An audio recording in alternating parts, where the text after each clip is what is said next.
Hi, welcome to Core. My name is Kat Thomas, and we have another Asana 101 quickie for you.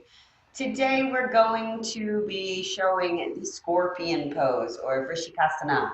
I live in the desert, and I've seen my fair share of scorpions, and I figure why not see what all of the fun is about in the way that they curl their tail around. This pose is an intermediate pose. I will give you some tips on how to start out, especially if you're not used to kind of going in an inversion. But before doing anything ever in life, whether it's watching TV with the remote or using your computer or doing any kind of fitness activity, we here at Core always suggest that you do a nice hand and wrist warm up. And especially with something like this pose that's going to really take your full core strength, going to stretch out the spine, use a lot of your arm strength, that you do some moves like cat and cow, or go into your wheel pose or something of that nature. So I've already warmed myself up, so we are going to start. The benefits of a pose such as this, again, as I mentioned, you're going to be using a lot of your upper body strength. So you're strengthening and lengthening through the arms.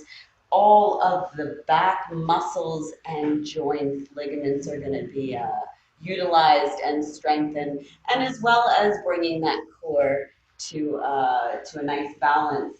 And if you're enamored with the idea of the chakras, you're really beginning to see an opening, of course, in the heart center, as well as in the throat, and then through the crown of the head. So let's begin. I like to start my pose coming down in tabletop, just knowing that I'm setting myself up.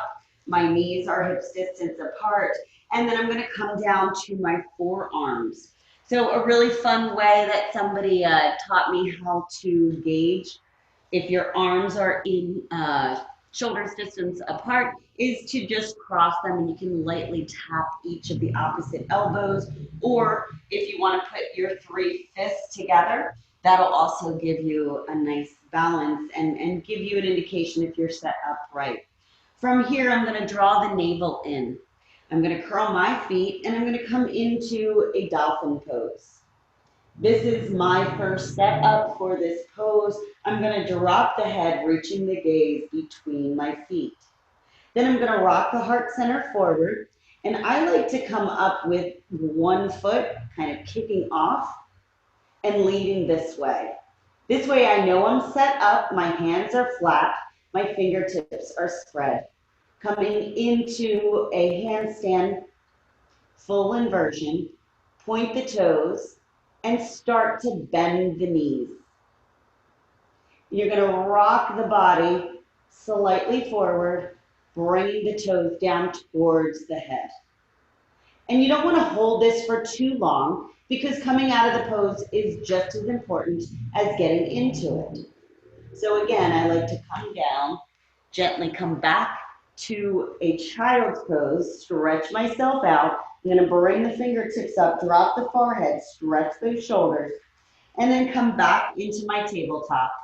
And then, of course, moving on into the next set of the pose.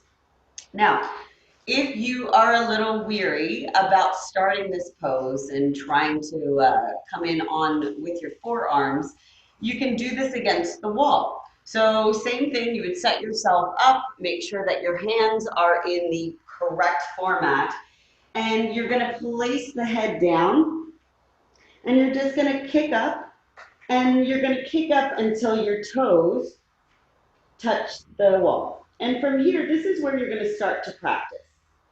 When you get a little more comfortable, you're going to then lift the head up and do the same thing. Coming out of it again, making sure you are extremely cautious and careful. When you are upside down, there shouldn't be any pressure on the neck. You shouldn't be trying to put the force and your weight on your neck.